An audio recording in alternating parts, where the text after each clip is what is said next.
Hello students, welcome you all on my YouTube channel Literary Classes.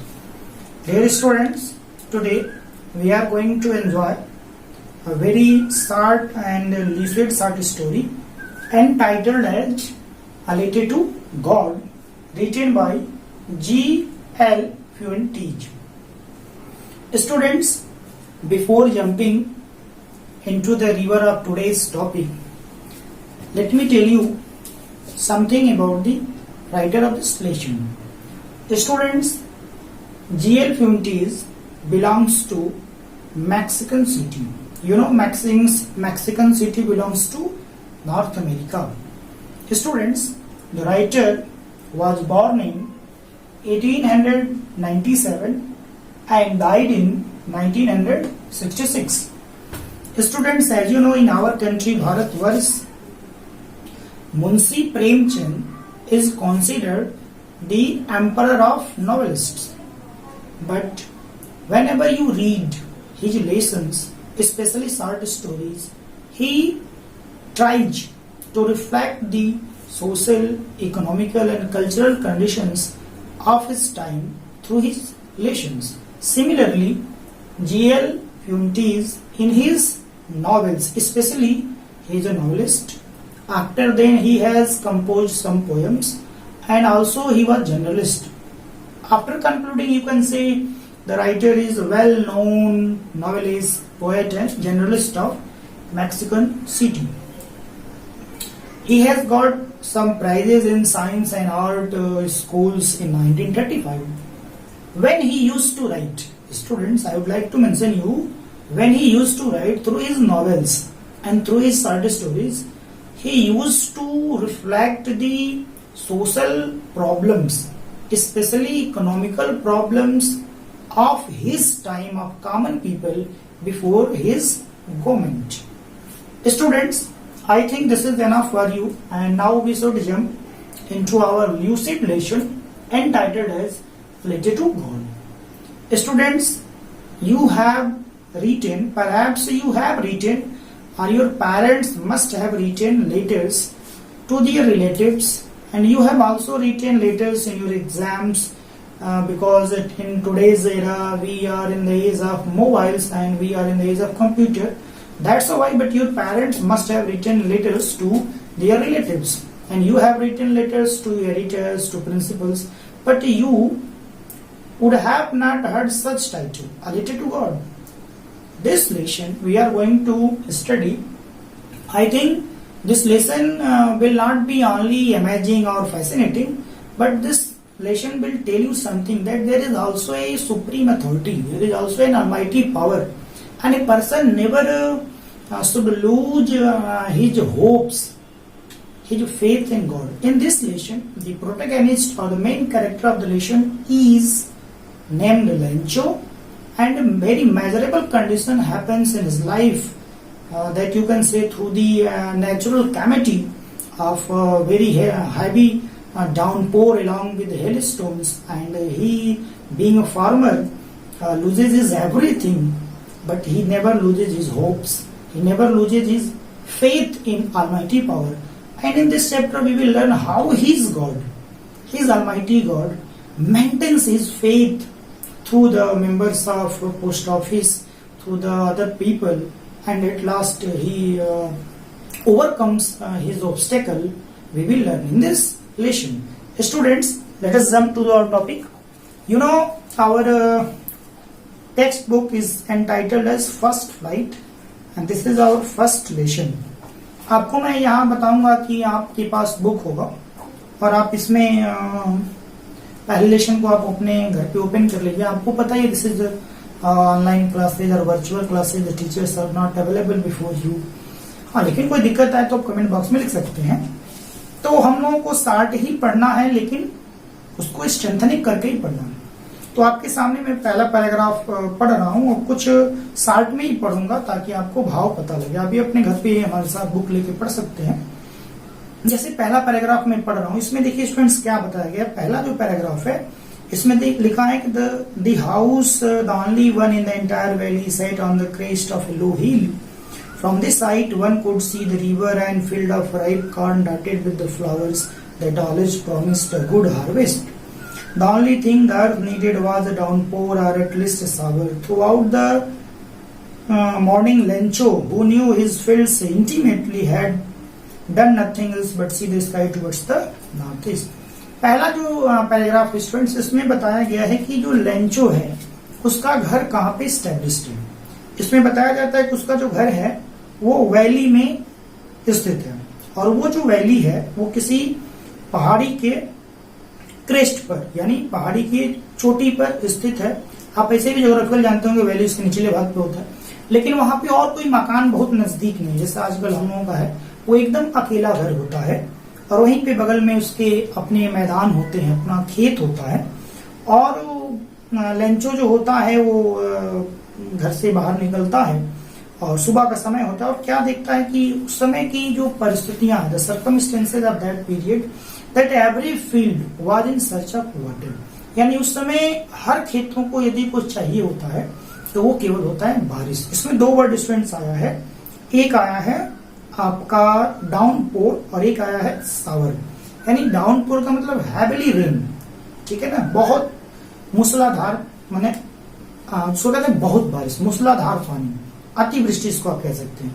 या कम से कम सावर मतलब rain for short time, यानी हल्का बौछार हो जाए, लेकिन खेतों को जल चाहिए और उस समय किसी चीज की जरूरत नहीं है। और ये जो लेंचो एक वर्ड इसने राइटर ने यूज किया है कि वो अपने खेतों को, ही न्यू हिज फ्रेंड्स इंटीमेटली, यानी वो अपने खेतों को लेंचो ऐसे जानता था जैसे इंटीमेटली का मतलब आप क्लोजली कह सकते हैं, प्राइवेटिवली कह सकते हैं, यानी वो अपने खेतों को अपने परिवार के सदस्यों की तरह जानता था कि ये मेरे खेतों को अब चाहिए क्या, what my fields are now seeking for, उनके अब खेतों को क्या चाहिए, बोले अब खेतों को जल चाहिए, बारिश चाहिए। तो इस तरह से पहले पैराग्राफ में कहानी वो आगे बढ़ती है। दूसरे पैराग्राफ में जब आप बढ़ेंगे तो उसमें उसने शुरू किया है कि now we are really going to get some water women, यानी उसकी अपनी पत्नी है, वो घर में बैठी है और यहाँ वुमेन का उसने एड्रेसिव केस में प्रयोग किया है। तो वही से वो कहता है कि आप इसको प्रिय भी कह सकते हैं भारतीय भाषा में, कि कहता है कि देवी ऐसा है कि अब बस केवल थोड़े से जल की आवश्यकता है, यानी खेतों के पक्ष में वो कह रहे हैं कि थोड़े से जल की आवश्यकता होती है। और तभी वो जो महिला है वो अपना भोजन तैयार कर रही होती है। यहाँ पे उसने वर्ड जो यूज किया है, the women was preparing supper, replied yes God willing. The older boys were working in field while the smaller ones were playing near the house until the woman called to them come for dinner. यानी जो उसके घर जो कुछ बच्चे भी हैं, एक तो लेंचो है, उसकी पत्नी है और उसके बच्चे भी हैं, कुछ बच्चे बड़े हैं, कुछ बच्चे छोटे। तो जो बड़े वाले बच्चे हैं वो खेतों में काम कर रहे होते हैं, जो छोटे वाले होते हैं स्वाभाविक है देवर प्लेइंग, खेल रहे होते हैं। और ये जब देवी होते हैं भोजन बना लेती हैं तो ये आवाज लगाती है कि आओ हम लोग डिनर कर लें। Students I would like to draw your attention, अगर डिनर की पार्टिकुलर बात करें तो रात्रि के भोजन को होता है, लेकिन दिन में भी अगर कोई प्रधानता पूर्वक भोजन आप करते हैं तो उसको भी डिनर कह सकते हैं। तो भोजन के लिए वो आवाज देती है और जैसे ही सब भोजन के लिए आवाज देती है सब लोग आते हैं और वहीं पे लेंचो कुछ प्रेडिक्ट करता है, कुछ वो भविष्यवाणी करता है। और क्या करता है, Lencho had predicted big drops of rain began to fall in the northeast. Huge mountains of clouds could be seen approaching. North east का मतलब होता है स्टूडेंट्स अपने भारत में ईशान कोण, यानी जो उत्तर होगा पूर्व, उत्तर पूर्व का कोण, वो उत्तर पूर्वी कोण पर, ईशान कोण पर बादलों की बहुत क्लाउड्स को आते हुए देखता है और ये भविष्यवाणी करता है। प्रेडिक्ट वर्ड एक लगा है, to tell something that is going to happen in future, यानी वो भविष्यवाणी करता है कि लगता है कि बारिश होने वाली है और इसका वो अनुमान लगाता है। और आप जानते भी होंगे जब बारिश होता है तो उसका वर्णन किया है कि वहां की हवा क्या हो जाती है, फ्रेश हो जाती है, ठीक है ना। उसमें आगे लिखता है, the air was fresh and sweet, the man went out for no other reason than to have the pleasure of the feeling of the rain on his body, यानी वो फिर अपने घर से बाहर निकल जाता है। आप भी देखते हो जब बहुत गर्मी पड़ती है and when we feel that we are it is going to be rain, अब बारिश होने वाली है तो आप थोड़ा सा बाहर निकल जाते हैं, तो आनंद लेने के लिए बाहर निकलता है ताकि बूंदे जब एक आध शरीर पे गिरेंगे तो अच्छा लगेगा।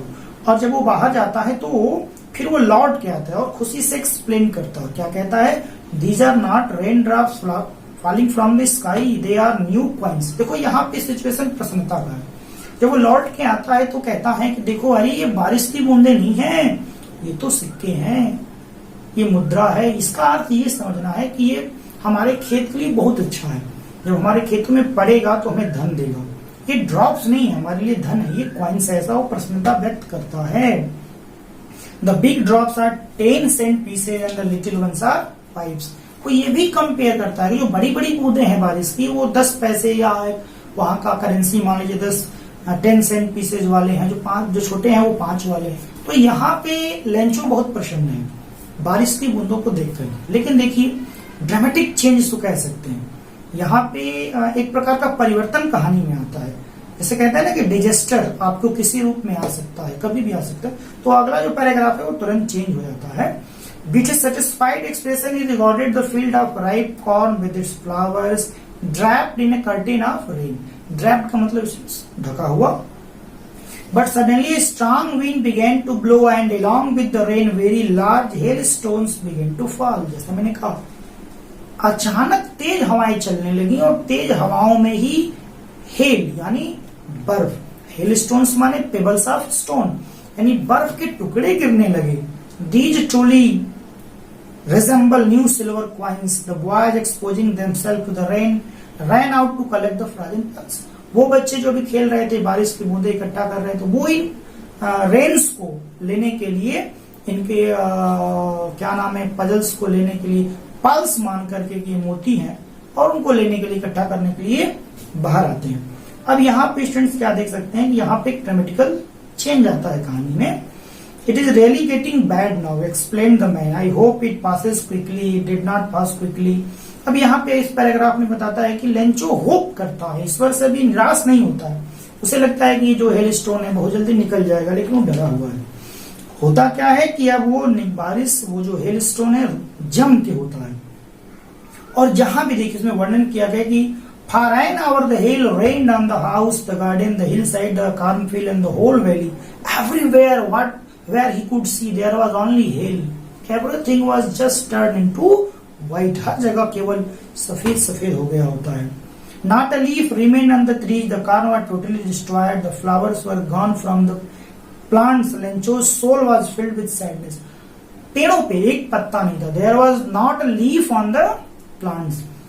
पेड़ और जो फसल थे सब पे एक पत्ता भी स्टूडेंट्स नहीं था। उसका जो हृदय है वो दुख से भर जाता है। यहाँ जो सोल लगाया गया, Lencho soul was filled with sadness, उसका जो हृदय है, उसका जो आत्मा का मतलब यहाँ हृदय से, हार्ट से, उसका मन एकदम दुख से भर जाता है। अब क्यों भर जाता है? क्योंकि that field was the only hope and that field was destroyed by the hailstones. अब वो क्या कहता है, अपने खेत के मैदान के बीच में खड़ा हो जाता है। He stood in the middle of the field and said to his sons, a plague of locusts would have left more than this. The hail has left nothing. This year we will have no car. खेत के बीचों बीच में बैठ कर, समय का intimately वो खेत को जानता था, एकदम व्याकुल होकर खड़ा है और अपने पुत्रों को संबोधित करता है। कहता है a plague of locusts. Locust is a type of creatures like grasshopper and that comes generally in a group and destroys the plants. तो कहता है कि अगर टिड्डियों का झुंड भी आया होता और इस फसल पर हमला किया होता तो शायद वो इससे ज्यादा छोड़ गया होता, लेकिन इस बर्फ ने तो कुछ नहीं छोड़ा और इस बार हम लोग कुछ भी अनाज का दाना नहीं रखेंगे, यानी हम लोग कुछ भी नहीं पाने वाले हैं। That night was a sorrowful one. All work for nothing. There is no one who can help us. We all go hungry this year.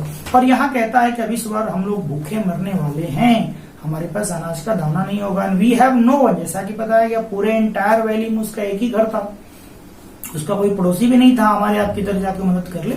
और यहाँ पे वो कहता है कि हम लोग के पास अब कोई भी होप नहीं बचा है और हम लोग कोई ऐसा व्यक्ति है जो हमारी मदद कर सके। स्टूडेंट्स यहाँ पे आपका पहला पार्ट डन हो जाता है and I would like to request you all, after there is oral comprehension check. These are 4 questions on your fair copy. You should try to write the answer of these 4 questions.